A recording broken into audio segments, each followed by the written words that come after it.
Hello everyone, I once again welcome you all to my YouTube channel English by Nisa. In today's video, we are going to discuss a poem Ecology by A.K. Ramanujan, which you have in your degree's 5th semester. In the last video, I have explained the same poem in English. In this video, I am going to explain in Hindi. So, आगे बढ़ने से पहले poet के बारे में जान लेते हैं. A.K. रामानुजन इंडिया के most well known English poet में से है जिन्होंने इंडियन वर्स को इंटरनेशनली पॉपुलर किया था एंड इनकी ज़्यादातर वर्क्स में हमें इंडिया का कल्चर और ट्रेडिशन देखने को मिलता है. तो आगे बढ़ने से पहले पोएम का टाइटल देख लेते हैं. Ecology. Ecology is nothing but it is a relationship between living things and there surroundings. तो ये ए.के. रामानुजन की बहुत ही फेमस पोएम है जो बताती है कि किस तरह इंसान का अटैचमेंट नेचर के साथ हो जाता है, नेचर को लेकर होता है. तो ये जो पोएम है इकोलॉजी, इसमें रामानुजन ने 2 जनरेशन के बीच में जो डिफरेंसेस आते हैं उसे बताया है और साथ ही एक इंडियन एजुकेटेड वुमेन जिसका ब्लाइंड फेथ है नेचर पर, उसे ब्यूटीफुली डिस्क्राइब किया है. So as you can see on the screen, this poem was published in 1986 in Ramanujan's 3rd volume of poem Second Sight. तो इस पोएम में रामानुजन ने 2 डिफरेंट जनरेशन के बिलीव्स को बताया है. Means old generation like poets mother and new generation like poet towards the nature. तो इस पोएम में जो पोएट की मदर है, she is feeling illness in every rainy season. तो हर रेनी सीजन में उसे सीवियर हेडेक होता है, मीन्स ब्लाइंडिंग माइग्रेन होता है due to the fragrance of this red champak trees जो के पोएट के गार्डन में है. पोएट अपना गुस्सा इन रेड चंपक ट्रीज पर निकालता है और चाहता है कि इन ट्रीज को कट कर दे, मगर जो पोएट की मदर है वो अपना ब्लाइंड फेथ बताती है टुवर्ड्स द नेचर एंड वो इन ट्रीज को कट करने नहीं देती है. तो चलिए स्टैंजास पढ़ते हैं, समझने की कोशिश करते हैं. So the day after the first rain, for years I would home in a rage. तो यहाँ पर rage का मीनिंग है एंगर, मीन्स गुस्सा दिखाना. तो यहाँ पर जो पोएट बता रहा है कि जब भी पहली बरसात होती है तो मैं गुस्से में अपने घर जाता हूँ. Means every time for several years it's happening, बहुत सारे सालों से ऐसा ही होता आ रहा है. जब भी फर्स्ट रेन होती है सीजन की तो मैं अपने घर जाता हूँ बहुत ही गुस्से में. For I could see from a mile away our 3 red champak trees had done it again. Means कि मैं 1 मील की दूरी से ही देख सकता हूँ कि हमारे घर के अंदर जो 3 रेड चंपक ट्रीज लगे हैं उन्होंने फिर से कुछ कर दिया. मीन्स वो जो हमेशा करते आ रहे हैं, हर साल वो जो करते हैं उन्होंने फिर से वही कर दिया. Had burst into flower and given mother her first blinding migraine of this season. कि हर रेनी सीजन में जो ट्रीज है, जो 3 रेड चंपक ट्रीज है जो हमारे गार्डन में हैं, तो इन रेड ट्रीज पर, रेड चंपक ट्रीज पर हर साल इस रेनी सीजन में फ्लावर्स आ जाते हैं जो कुछ ऐसी चीज़ें रिलीज करते हैं जिससे मेरी मदर को मीन्स साल का और सीजन का पहला ब्लाइंडिंग माइग्रेन हो जाता है जो कि बहुत ही बुरा माइग्रेन है. सो इसी रीज़न की वजह से यहाँ पर पोएट ट्रीज को कट करना चाहता है. Let's see the further lines. With their street long heavy hung yellow pollen fog of a fragrance no wind could sift. Now here the student sift meaning is nothing but to sieve something, means किसी चीज को अलग करना, छानना.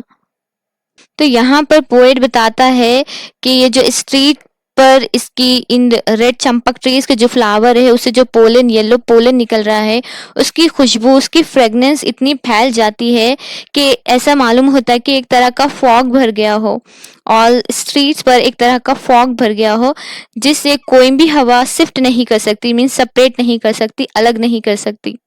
अब यहाँ pollen किसे कहते हैं? पोलन मीन्स जो फ्लावर के अंदर येलो कलर के पार्टिकल्स होते हैं उसे पोलन कहा जाता है. No door could shut out from our black pillared house whose walls had ears and eyes, scales, smells, bone creaks, nightly visiting voices and were pours like us. तो यहाँ पर पोएट बताता है कि जो हमारा घर है जो कि बहुत ही पुराना हो चुका है और ब्लैक, इसके पिलर भी ब्लैक हो चुके हैं और इसमें मीन्स इसकी जो हमारे घर की दीवारें हैं उसके कान भी है और उसकी आईज भी है।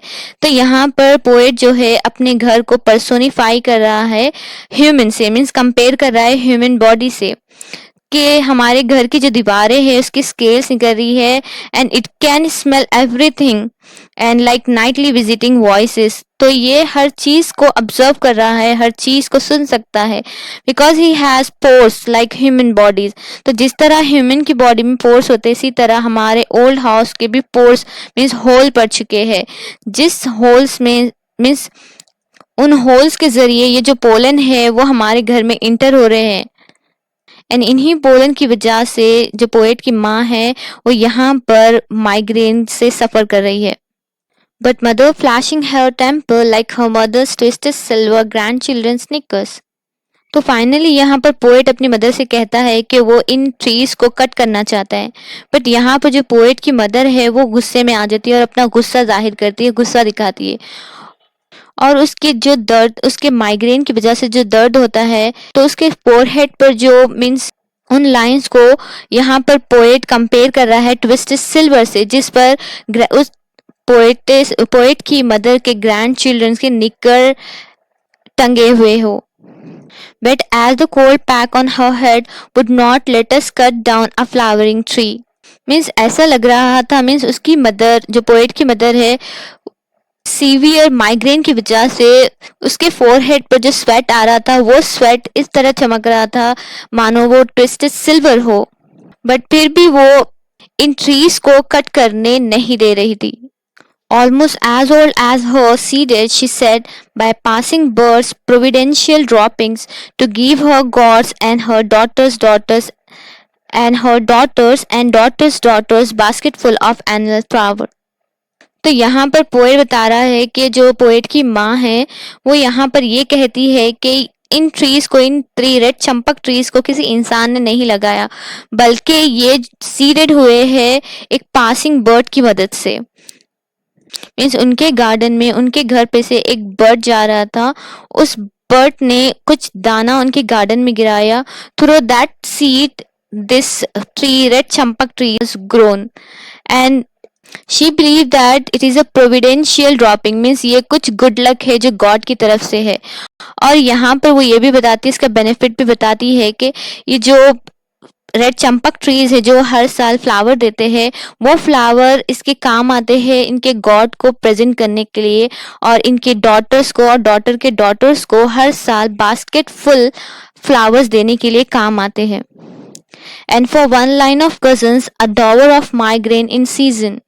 और वो यहाँ पर यह भी बताती है कि जिस तरह लोग मीन्स डाउरी देते हैं वन जनरेशन से लेके अनदर जनरेशन तक, इसी तरह जो मेरा माइग्रेन है वो भी पास होता जाएगा एक जनरेशन से दूसरी जनरेशन तक, जस्ट एज अ लेगेसी।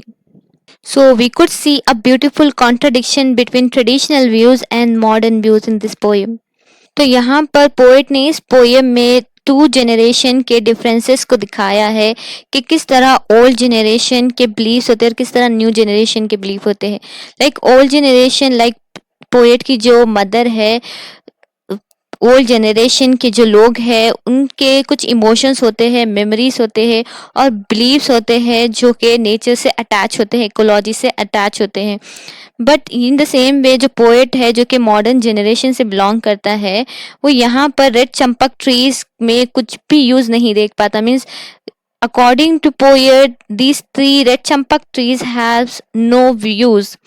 सो जो पोलन रिलीज हो रहा है जिस चंपक ट्री से, वो सिर्फ एयर को पल्यूट कर रहे हैं और सिटी को पल्यूट कर रहे हैं, and nothing is preventing entering those pollen from his house.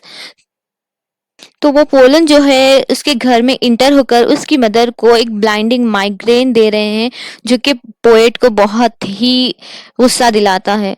और वो यहाँ पर इन ट्रीज को कट करना चाहता है to show his devotion to his mother. But यहाँ पर जो मदर है वो अपना डिवोशन इकोलॉजी के टुवर्ड्स दिखाती है कि she showing some small sacrifice to the ecology. So students, this is all about the poem Ecology. I hope it would be helpful for you. Stay tuned for more videos and thanks for watching.